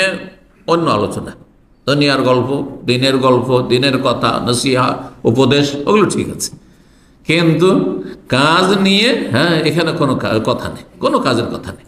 জি, তো ফ্রি হয়ে মাঝে মাঝে বসা, খুশি করা। যখন লেবারদেরকে, কর্মচারীকে, গৃহকর্মীকে যদি খুশি রাখেন, তাহলে স্বতঃস্ফূর্তভাবে কাজ করে, বলতে হবে না, তার আগে কাজ করে রেডি থাকবে, সব কিছু প্রস্তুত রাখবে। এই মর্মে মুসনাদ আহমদে এবং মুস্তাদরাক হাকিমে লম্বা হাদিস রয়েছে, যেখানে এই বিষয়টি এসছে যে রাসূলুল্লাহ সাল্লাল্লাহু আলাইহি ওয়াসাল্লাম তার স্বাধীনকৃত মাওলা গোলামকে সাথে নিয়ে রাতে কবর জিয়ারত করতে গেছেন, গোলাম, জি, এবং তার সাথে ফ্রি হয়ে কথা বলছেন। হ্যাঁ, রাত্রে মানুষ এসা পড়ে, সময় দেয়, সাধারণত যাদের সময় মূল্যবান সময়, স্ত্রী আর ছেলে মেয়ে ছাড়া বাইরে কাউকে সময় দিতে চায় না, বাইরে কেউ টেলিফোন রিসিভ করতে চায় না, না এখন, হ্যাঁ, বাইরে সময় নেই, তাই না? জি। তো সময় স্বল্পতার জন্য এগিয়ে যাচ্ছি। 6 নম্বর অধিকার, শ্রমিকদের সাথে, গৃহকর্মীদের সাথে মাঝে মাঝে একসাথে বসে খাবেন, বসবেন, খাওয়া দাওয়া করবেন। এই মর্মে বেশ কিছু হাদিস রয়েছে। সহিহ বুখারীর হাদিসটি শোনাই, আবু হুরায়রা রাদিয়াল্লাহু তাআলা আনহু বর্ণনা করছেন। তিনি বলেন যে নবী সাল্লাল্লাহু আলাইহি ওয়াসাল্লাম বলেছেন, ইযা আতা আহাদাকুম খাদিমুহু বিতামিহি, তোমাদের গৃহকর্মীরা যে তোমাদের সামনে খাবার নিয়ে আসে, হ্যাঁ, গৃহকর্মী খাবার যদি তোমাদের সামনে নিয়ে আসে তাহলে তাদেরকে সাথে নিয়ে খাও। যদি দেখা যায় যে না, তাদেরকে নিয়ে সাথে বসতে পারছে না, ফাইনাল ইউজলেস মাহু, যদি সাথে বসানো সম্ভব না হয় যে কোনো কারণে, ফালিওনাবের লোকমা ও লোকমাত্তাইন, খাবার অল্প আছে, হয়তো বাইরের অতিথি আছে, বিশিষ্ট মেহমানরা রয়েছে বাইরের, তাদের সাথে হয়তো আপনার চাকর নকরকে বসানো হয়তো যাবে না তখন, অথবা খাবার ওইভাবে নেই, তাহলে কমপক্ষে যেহেতু তারা পাকশাক করেছে অথবা কষ্ট করেছে, পরিবেশন করেছে, সুতরাং তাদেরকে 1 লোকমা 2 লোকমা হলেও দাও। ফালিওনা লোকমাতুন লোকমাতুন আও লোকমাতান আও লোকমাতাইন, 1 লোকমা 2 লোকমা আও ওকলাতুন আও ওকলাতাইন। কেন? ফাইন্নাহু ওয়ালি এলাজাহু, কারণ পাক শাকের কষ্ট করেছে। অন্য হাদিসে রয়েছে, ইবনে মাজাহ হাদিসটি সহিহ। কেন কি করবে? এজা যা খাদেমু আহাদুকুম বিতামিহি, যদি তোমাদের গৃহকর্মীরা খাবার দাবার পরিবেশন করে, ফাল ইউকইদহু মাহু, নিজের সাথে বসিয়ে খাওয়ান। আউল ইউনাওয়েলহু, অথবা খাবার তাকে তুলে দিয়ে দেন যে খাও, এই যে নাও খাও। ফাইন্নাহু হুয়াল্লাযী ওয়ালিহাররাহু দুখানহু, কারণ সে গরম বরদাস্ত করেছে চুলার, আর সে ধোঁয়ার কষ্ট করেছে, রান্নার যে ধোঁয়া, সে ধোঁয়ার কষ্ট করেছে। তোমার তো কোনো কষ্ট হয়নি, সে যখন কষ্ট করেছে, কষ্ট করে খাবার তৈরি করলো, হ্যাঁ, আর আপনি কিছুই খাওয়াবেন না। জি, এই হাদিস জানার পর থেকে আমি, কেউ যদি আমাকে কোনো কিছু নিয়ে এসে দেয়, আমার একটা যুগ হয়েছে যে হয়তো ধরেন এটা যারা ভদ্র মানুষ তাদের এই চরিত্রটা আছে, ধরেন বুফে থেকে যদি আমি আলহামদুলিল্লাহ বুফে টুফে নাস্তামানি করি, আলহামদুলিল্লাহ বাসা থেকে করে আসি, কিন্তু ব্যতিক্রম কখনো যদি হয় যে কোনো কিছু অর্ডার করলাম, সে নিয়ে এসে দিল আপনার গ্রোসারি থেকে অথবা বুফে থেকে নিয়ে এসে দিল, তো তাকে হয় সাথে নিয়ে খাওয়া, আর না হলে তার জন্য একটা নেওয়া যে সে খাবে। আপনি সানরাইজ বলছেন যে যাও নিয়ে আসো, আপনার টি বয়কে আপনার খাদেম বলছেন নিয়ে আসো, হ্যাঁ, আর আপনি ফোরম্যান সুপারভাইজার, আপনি যা কিছু হন না কেন, আপনি হ্যাঁ হুকুম করেছেন, আর আপনার কাজ করে দিল, তাহলে তাতে শেয়ার করেন, তার জন্য একটা নাস্তার ব্যবস্থা করেন।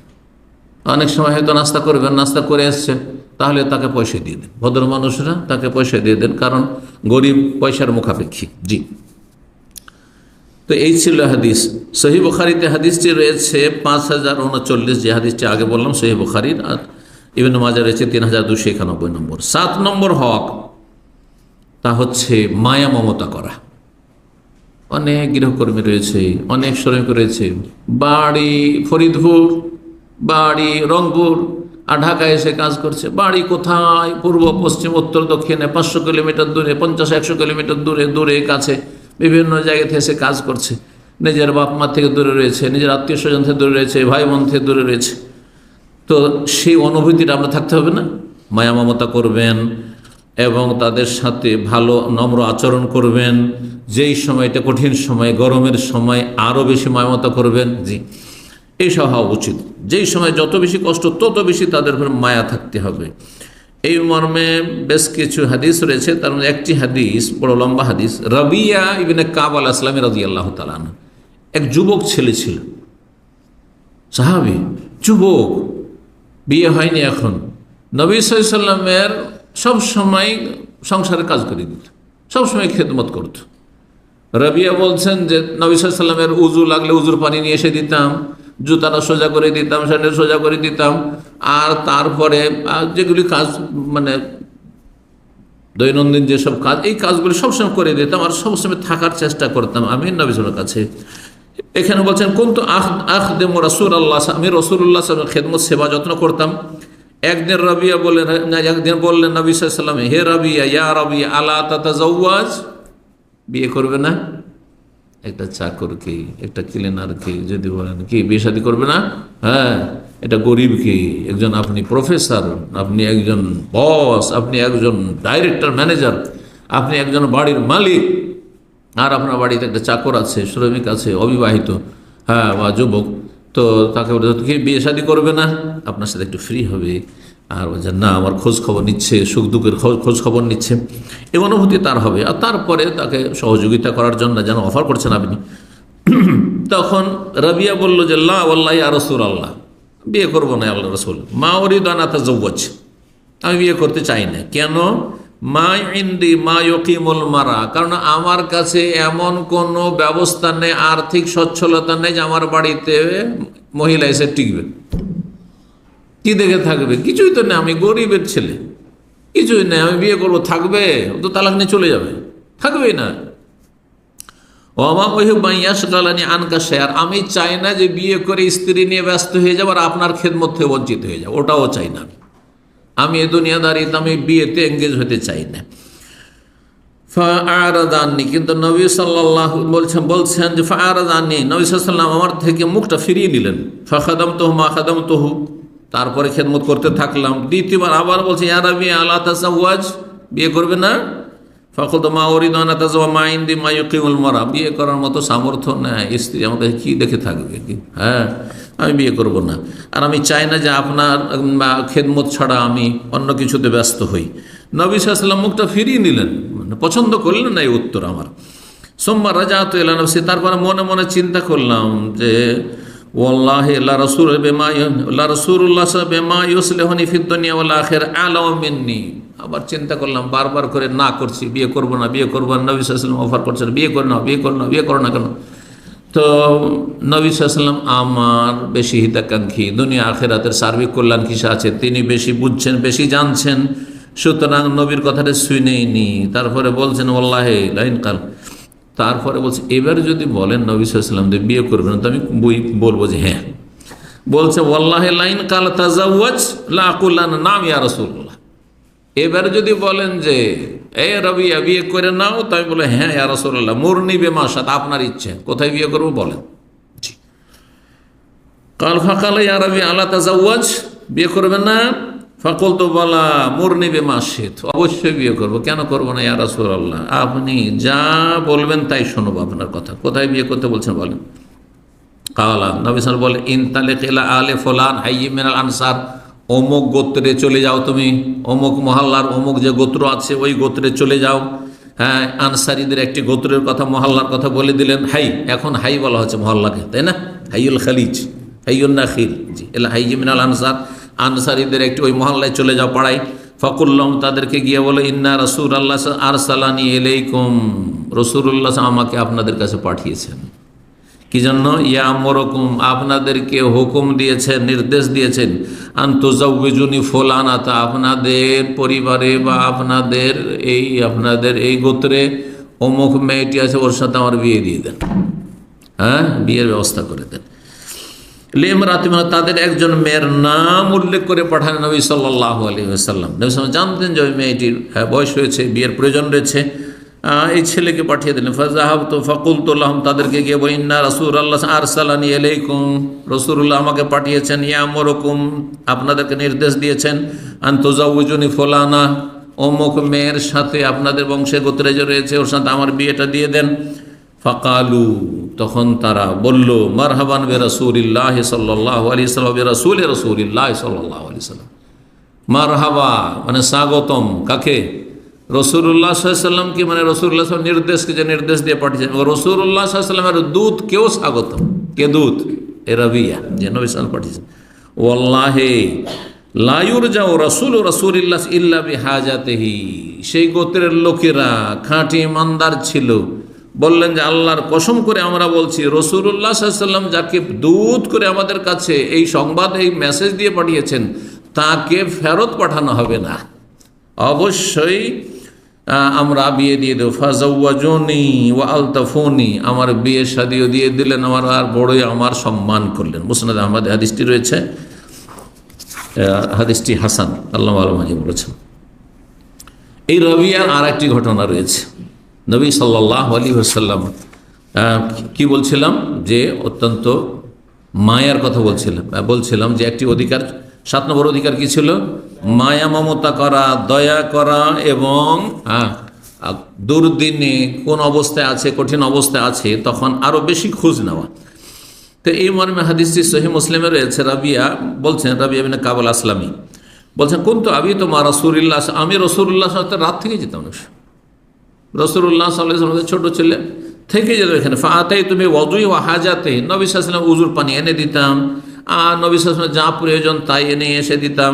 ফাকাল আলী, একদিন বললেন খুশি হয়ে, সাল ইয়া রাবিয়া, রাবিয়া তুমি যা ইচ্ছা তাই চাও। নবী সাল্লাল্লাহু আলাইহি ওয়াসাল্লামের ইচ্ছা ছিল যে বাইতুল মাল আসছে, হ্যাঁ গনিমত ফাই এইসব ধন সম্পদ আসছে, টাকা পয়সা চাইলে, একটা উট চাইলে দিয়ে দেবো, বকরির পাল চাইলে দিয়ে দেবো।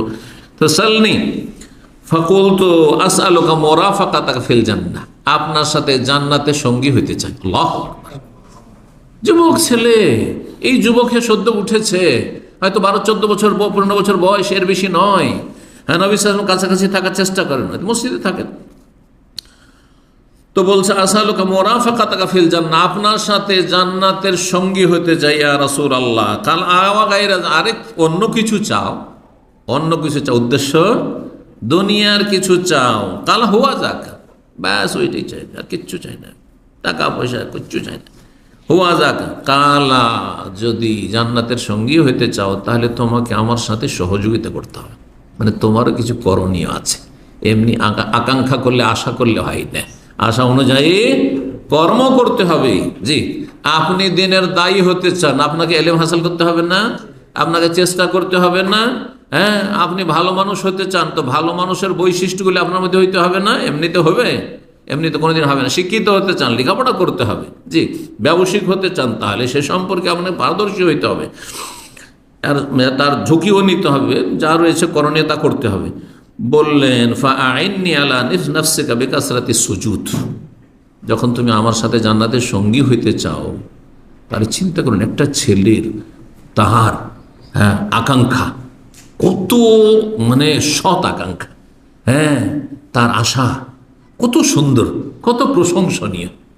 দুনিয়া চাইতে পারত, জানছেন যে সবাই নিয়ে যাচ্ছে, কিন্তু না, ওইসব কিচ্ছু চাই না। ইয়া রাসূলুল্লাহ, আপনার সঙ্গী হইতে চাই। অসম্ভব কিছুই নয় আল্লাহর কাছে, আল্লাহর কাছে কোনো কিছু অসম্ভব নয়। এটাও প্রমাণ করে দিলেন এই যুবক যে আমি একটা সাধারণ, আমি আবু বকর, ওমর, ওসমান, আলী এগুলোর ধারে কাছেও নেই, তারপরে নবী সাল্লাল্লাহু আলাইহি ওয়াসাল্লামের সঙ্গী হইতে চাইবো আমি, এটা কি ঠিক হবে? এটি চিন্তা করেননি তিনি। জি, বলেন আইন্নি আলা নাফসিকা, তাহলে আমাকে সাহায্য করো, তুমি জান্নাতের সঙ্গী হওয়ার জন্য সাহায্য করো। কি? বেকাসরাতি সুজুদ, বেশি বেশি সেজদা করি। আর হাদিসে যত সেজদা এসছে, কোরআনে যত সেজদা এসছে, নামাজের ভিতরে সেজদা, অর্থাৎ নফল নামাজ পড়ে। ফরজের পরে, ফরজ তো পড়তে হবে, ফরজের পরে নফল নামাজ পড়ে। কোন হাদিসে নেই যে কোন সাহাবী বা রাসূলুল্লাহ কখনো শুধু একটা সেজদা দিয়েছেন, দুটা সেজদা দিয়েছেন। যেমন এক শ্রেণী বেদাতীরা মসজিদে বসে থাকে, নামাজ পড়ার পরে বসে আছে, আর থাকতে থাকতে দোয়া মোনাজাত এসব করলো, আর তারপরে খট করে একটা বেদাতি সিজদা দিয়ে দিল টান। দেখেছেন না? দেখেন নাই? ইন্ডিয়ান, বাংলাদেশি, পাকিস্তানি এই বেদাতিরা অনেকে এরকম কাজ করে। এটি আমাদের তবলিগি চিল্লাওয়ালা ভাইদের বেদাত, ওরা এই কাজগুলি, হ্যাঁ, মানুষকে, জাহেলদেরকে, হ্যাঁ, জাহেলরা জাহেল বানিয়েছে। কথা বোঝা গেছে? এরা নিজেরাও দিন জানে না, হ্যাঁ, সারা জীবন পাপ টাপ করে তখন কাফফারার আশাতে তখন এইসব চিল্লাখানিতে বেরিয়ে যায়। তো এগুলো বেদাত, কিন্তু কারণ আয়াত এবং হাদিসের তাফসীর করতে হবে সাহাবাই কেরাম এবং রসুলের আমল দিয়ে। রাসূলুল্লাহ সাল্লাল্লাহু আলাইহি ওয়াসাল্লাম যদি আলাদা কোনো সেজদা করতেন তাহলে সেজদা করতে পারতেন। কিসের সেজদা আলাদা করেছেন নামাজ ছাড়া? শুধু, হ্যাঁ, সেজদায় তেলাওয়াত এক, 2 নম্বর হচ্ছে সেজদায় শুকর, শুকরানা সেজদা। খুশির খবর ছেলে হয়েছে, খুশির খবর যে আপনার বেতন বেড়েছে, খুশির খবর যে কোনো জায়গায় আপনার ভিসা হয়েছে, খুশির খবর যে আর কিছু, ইত্যাদি ইত্যাদি, যে কোনো খুশির খবর হোক না কেন শুনতে আপনি আপনার ছেলে মাশাআল্লাহ ভালো রেজাল্ট করেছে, এই চান্স পেয়েছে, সেই পেয়েছে, সাথে সাথে সেজদা করুন। আবার আমাদের দেশে আর একটা বিদাত আছে শুকরানা, শুকরানা নামাজ। শুকরানা নামাজের কোনো প্রমাণ নেই, কোনো সাহাবী শুকরানা নামাজ পড়েনি। আমাদের দেশে শুকরানা নামাজ পড়ে, শুকরানা সেজদাই জানে না। অথচ স্পষ্ট হাদিস হয়েছে ইজা আতাহু আমরুন ইয়াসুররুহু, নবী সাল্লাল্লাহু আলাইহি ওয়াসাল্লামের কাছে কোনো খুশির সংবাদ যখন আনন্দদায়ক কোনো কিছু আসতো, খবর, খাররা সাজিদা লিল্লাহি শুকরান, তখন আল্লাহর শুকরানা সেজদায় লুটিয়ে পড়তেন, সাথে সাথে সেজদা, ওযু থাক আর নাই থাক, যেখানে আছেন সেখানে সাথে সাথে, দেরি করা করি নয়, তাড়াতাড়ি করে সেজদা করেন। সেই ক্ষেত্রে কিবলামুখী হন তাহলে ভালো, কিন্তু নাও যদি হইতে পারেন তবু সেজদা করে ফেলেন। জি, এ হচ্ছে সেজদায় শুকর। আর সেজদা তেলাওয়াত এছাড়া অন্য কোনো সেজদা বাইরে নেই। তো বেশি বেশি সেজদা করা মানে ফাসজুদু লিল্লাহি ওয়াবুদু, আল্লাহ বলছে ফাসজুদু লিল্লাহি ওয়াবুদু, সূরা নাজমের শেষ আয়াত। আল্লাহকে সেজদা করো, আল্লাহর ইবাদত করো, মানে কি শুধু সিজদা করতে থাকবেন? মানে ফরজের পরে নফল নামাজ পড়া, আগে ফরজ তারপরে তাহাজ্জুদ পড়ো, সালাতুদ দুহা পড়ো, ইশরাক পড়ো, সুন্নাতে রাতেবা পড়ো, এমনি নফল পড়ো, তাহিয়াতুল মসজিদ পড়ো, তাহিয়াতুল উজু পড়ো, এইগুলি হচ্ছে ফাসজুদু লিল্লাহি ওয়া আবুদুর তাফসীর। জি, সময় এগিয়ে চলে যাচ্ছেন। কি বলছিলাম তাহলে? মায়া মমতার কথা বলছিলাম, তাই না? হ্যাঁ, তো হাদিস হয়ে গেল।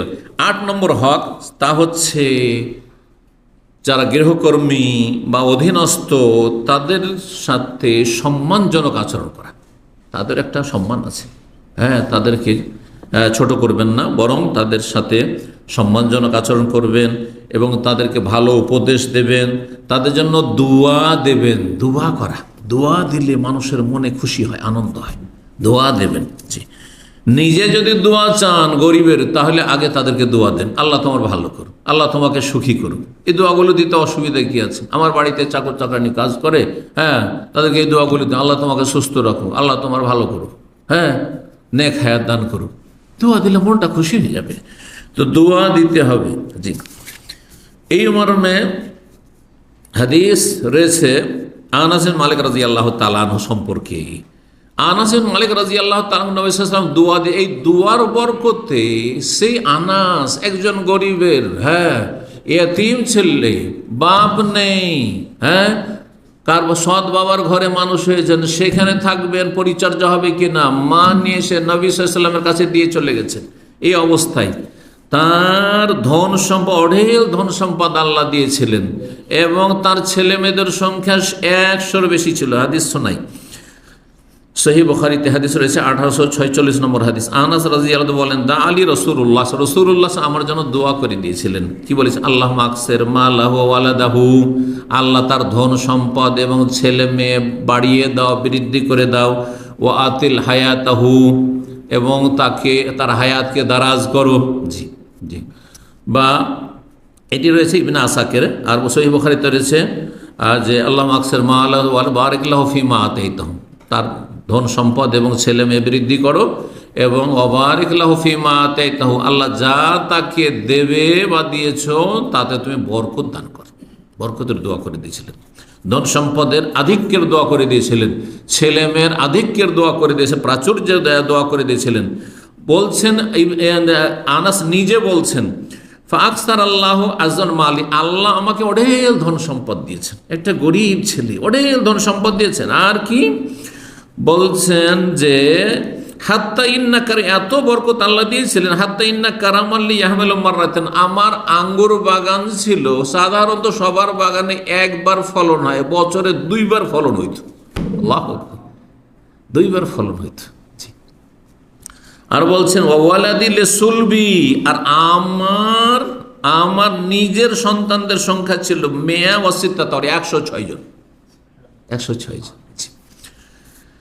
ইবনে আসাকের 106 জনের কথা রয়েছে। আরেকটি হাদিসে সেটা আমরা পাই, বুখারীতে মূল হাদিস রয়েছে সেখানে বর্ণনা করছেন যে আরেকটি দোয়া দিয়েছেন, আল্লাহ মারযুকহু মালান ওয়া ওয়ালাদান ওয়া বারিক লাহু ফীহি। শব্দের কিছু পার্থক্য রয়েছে কিন্তু অর্থগুলি কাছাকাছি। এই দোয়া বলছেন ফামা মিনাল আনসার ইনসা আকসার মালাম মিন্নি। আনাস নিজে বলছেন যে এই নবী সাল্লাল্লাহু আলাইহি ওয়াসাল্লামের দোয়ার বরকতে আনসারীদের, আমার গোটা বংশে আওস খাজরাজ যে আনসারী, তাদের মধ্যে আমার চাইতে ধনী ব্যক্তি আর কেউ ছিল না, সবচেয়ে ধনী।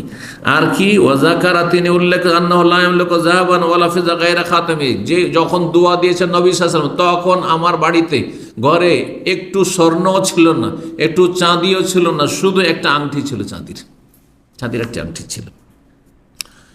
তার মেয়ে, বড় মেয়ের নাম ছিল আমিনা। তিনি বলছেন আন্নাহু দুফিনা মিন সুলবিহি ইলা মাকদামিল হাজ্জাজ, হাজ্জাজ বিন ইউসুফ জালেম বাসরার গভর্নর হওয়ার আগ পর্যন্ত। কারণ আনাস বিন মালিক রাদিয়াল্লাহু তাআলা সে জামানায় বাসরায় অবস্থান করেছিলেন, বাসরায় ছিলেন। তো এই বাসরায় যখন হাজ্জাজ বিন ইউসুফ জালেম গভর্নর হয়ে আসলো উমাইয়া বংশের পক্ষ থেকে, ততদিন পর্যন্ত তার নিজ সন্তান মারা গিয়েছিলেন নাইফান আলা 120 জন। তাহলে এই রিওয়ায়াতে পেয়ে গেলাম 120 জন। প্রসিদ্ধ রিওয়ায়াত এটি যে আনাস বিন মালিকের নিজের সন্তান সন্ততি 120 জন মারা গিয়েছেন এই জালেম হাজ্জাজ বিন ইউসুফ কুখ্যাত গভর্নর হয়ে আসার আগেই। আল্লাহ এত বরকত দিয়েছেন। আজকাল ছেলে মেয়েদের, প্রাচুর ছেলে মেয়ের সংখ্যা বেশি যদি কাউকে বলা হয় তো এটাকে কোনো নিয়ামতি মনে করে না, মুসিবত মনে করছে। এটা কি মনে করছে?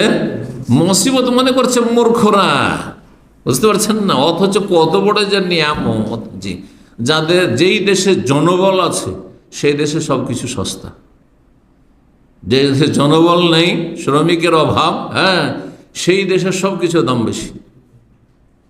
হ্যাঁ, এই সফর থেকে আমার ওই সফরের কিস্সা কাহিনী শোনার অভ্যাস নাই, মনে পড়ে গেল এই মর্মে যে জনসংখ্যা বেশি হইলে যে বেশি সুখী হয় মানুষ আর বেশি সস্তা খেতে পায়, হ্যাঁ, এটার বাস্তব প্রমাণ।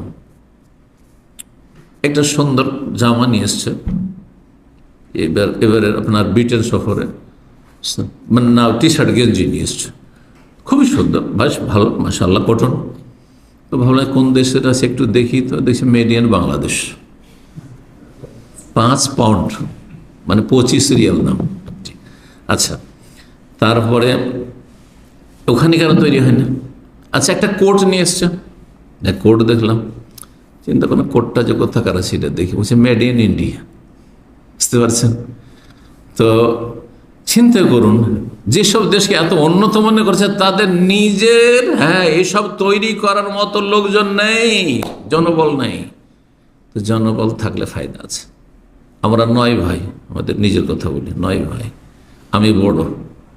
এই 9 ভাইতে ফায়দা হয়েছে যে ঘর গৃহস্থের কাজ জীবনে একটা খড় ভেঙে দোকান আমাকে করা লাগে।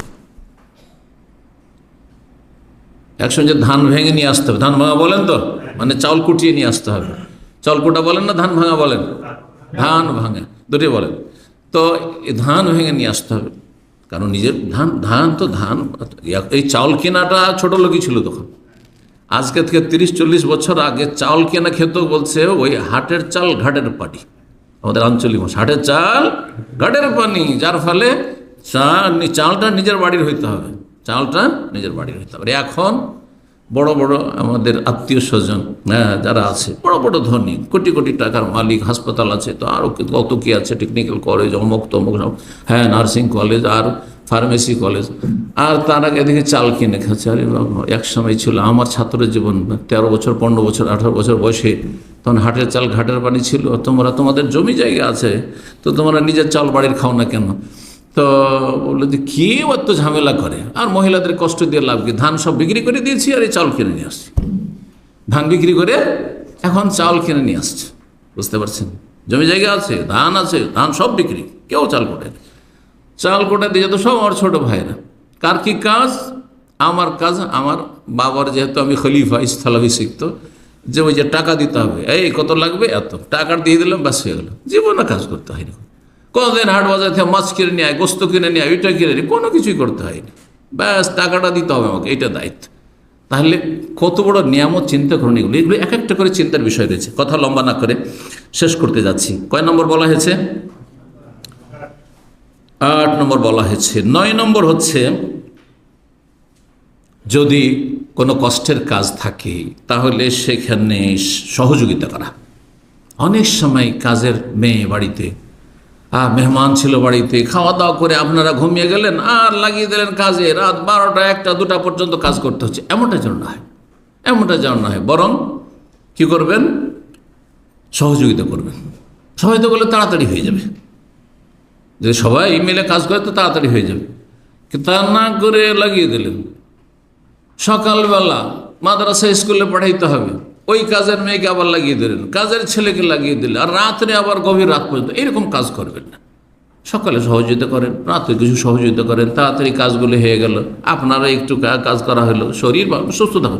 যারা কাজ করে তারা সুস্থ থাকে, যারা কাজ করে তারা, যারা বসে বসে যেসব মহিলারা খায় তারাই অসুস্থ, সবচেয়ে বেশি তারাই অসুস্থ। এটা পরীক্ষিত জিনিস। যত কাজ করবে মহিলা হোক আর পুরুষ তত বেশি সুস্থ। আমি যেদিন অফিসে আসি, নড়াচড়া হরকত হয়, সেদিন শরীরে বরকত হয়। আমার কথা বুঝতে পারছেন? নিজের কথা বলছি, কারণ তখন আমাকে খিদে লাগে। আর বাসায় ছুটির দিনে বসে তাহলে খিদে লাগতেই চাই না, মানে শরীর মনে হচ্ছে ভারী হয়ে যাচ্ছে। হ্যাঁ, বুঝতে পারছেন তো? এই যে একটা সুস্থতা, সবচেয়ে বড় নিয়ামত, দুনিয়ার নিয়ামত সুস্থতা। সুস্থতা না থাকলে দুনিয়ার কোনো কিছুতে শান্তি নেই, কোনো কিছু শান্তি নেই। আর নিরাপত্তা। জি, আল্লাহ রাব্বুল আমাদের নিয়ামতগুলিকে টিকিয়ে রাখুন এবং নিয়ামতকে ধরে রাখার আল্লাহ তৌফিক দান করুন। কষ্টের কাজে সহযোগিতা করা। হাদিস এর আগে কিন্তু শুরুতে বলে নিয়েছি, এজন্য সঙ্গে বলছি, ইন্না ইখওয়ানাকুম খাওয়ালুকুম, তোমাদের ভাই এরা, তোমাদের দাস দায় অধীনস্থরা তোমাদের ভাই। যা রাহমুল্লাহ তাই তোমাদের অধীনস্থ করেছে তাদেরকে। ফামান কান আখু তাহাতে, তোমাদের অধীনে কেউ যদি থাকে, যা খাবে তা খাও, যা পড়বে তা পড়াও, তাদেরকে ভারী কাজ দিও না। আর যদি কখনো ভারী কাজ দিতে হয়, ফাআইনুহুম আলাইহি, সাহায্য করো, সহযোগিতা করো, পাশে দাঁড়াও, কাজ সাথে কাজ করো। জি। 10 নম্বর সর্বশেষ হক, সেটি হচ্ছে দাস দাসীর ক্ষেত্রে, অথবা আজকাল তো দাসের জামানা নেই, সেই জন্য সেই শব্দটি না বলাই ভালো। আপনার গৃহকর্মীদের ক্ষেত্রে বা অধীনস্থদের ক্ষেত্রে তাদের সাথে নমনীয় হওয়া, বিনয়ী হওয়া, অহংকার যেন প্রকাশ না পায়। অহংকার আসা স্বাভাবিক মানুষের, কারণ ইমানের দুর্বলতা, কিন্তু আপনার মধ্যে অহংকারকে আসতে দেবেন না।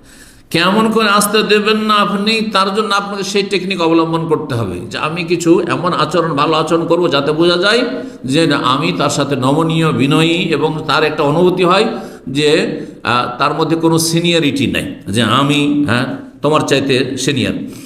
এই মর্মে রাসূলুল্লাহ সাল্লাল্লাহু আলাইহি সাল্লামের একটি হাদিস রয়েছে, বলছেন তিনি, মাস্তাকবারা মান আকালা মাহু খাদেমহু, সেই ব্যক্তি অহংকারী নয় যেই ব্যক্তির সাথে তার গৃহকর্মী বসে খায়।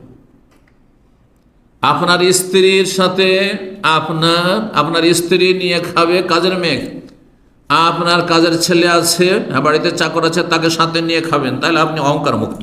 ওয়ারাকেবাল হেমারাবিল আসওয়াক, আর যদি গাধার পিঠে চাপে, আজকের গাধার পিঠে নেই, যদি বাইসাইকেলও চাপতে পারে তাহলে জানতে অহংকার মুক্ত। গাড়িওয়ালা মাঝে মাঝে বাইসাইকেলও চাপে, অহংকার কিছু নেই। ও আতাল কালাশাত, নবী সাল্লাল্লাহু আলাইহি ওয়াসাল্লামের জামানার কথা বলছেন, তখনকার যুগে বিনয়ী হওয়ার কিছু লক্ষণ হচ্ছে, নিজের হাতে যদি দুধ দহন করে, নিজের বকরির দুধ দুইছে, নিজের গায়ের দুধ দুইছে, তাহলে জানতে হবে যে তার মধ্যে অহংকার নেই। ইমাম বুখারীর আদাবুল মুফরাদে এই হাদিসটি রয়েছে। আল্লামা আলবানী হাদিসটিকে সহিহুল জামের 5527 নম্বর হাদিসটিকে সহিহ বলেছেন। তো এই লম্বা আলোচনা করলাম অধীনস্থদের হক সম্পর্কে। ইনশাআল্লাহ তাআলা আর একটি হক আলোচনা করা হবে ইনশাআল্লাহ, তা হচ্ছে যারা মালিক তাদের হক। এগুলো তো যারা অধীনে রয়েছে, যারা গৃহকর্মী অথবা যারা শ্রমিক, তাদের হক বললাম, কিন্তু তাদেরও তো কিছু করণীয় রয়েছে। সুতরাং সেটি নিয়ে ইনশাআল্লাহ তাআলা আলোচনা হবে। আল্লাহ যেন তৌফিক দান করেন এবং আমাদেরকে আমলের তৌফিক দান করেন, ভালো মানুষ হওয়ার তৌফিক দান করেন, এবং খারাপ চরিত্র থেকে, জুলম অত্যাচার থেকে আল্লাহ বাঁচিয়ে রাখেন। ওয়া জাযাকুমুল্লাহু খাইরান ওয়া সাল্লাল্লাহু ওয়া সাল্লাম নবিয়ানা মুহাম্মদ ওয়া আলা আলিহি ওয়া সাহবিহি আজমাইন।